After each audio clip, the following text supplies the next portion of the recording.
ते आजचं आपलं नियोजन आहे की नाही जरासं स्पेशल होतं, कारण आम्ही चाललेलो दांडेलीला. हाय, I am Adnya Patil. Welcome to Prathamesh vlogger. हा, पण हे नियोजन काय अचानक ठरलं नव्हतं. या ट्रिपची चांगलीच प्लॅनिंग केली होती की.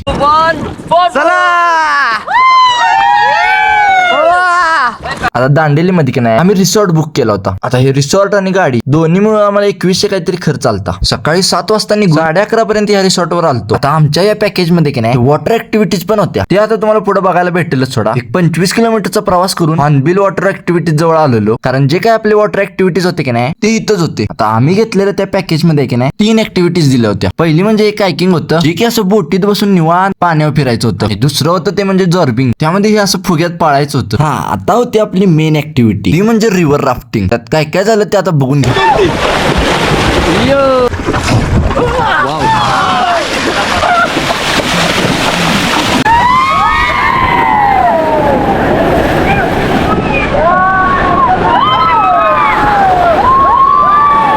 हे होतं रिव्हर राफ्टिंग. पहिल्या 2 ऍक्टिव्हिटी पेक्षा हीच ऍक्टिव्हिटी लय भारी होती, कारण ह्यात त्यांनी आधी शिकवतात बोट कशी पुढे ढकलायची आणि कशी मागे घ्यायची. या सगळ्या ऍक्टिव्हिटी खेळून आम्ही आलो परत रिसॉर्टला, आणि रिसॉर्टला यूज तर वाजले की 5. तिथे दुपारचं जेवण जेवून आणि आपल्याला एक काम लागलं, ते म्हणजे हे असं स्विमिंग पूल मध्ये जाऊन पावायचं. इकडं पावतोय तर तिकडं चालू झालं की तो रेन डान्स.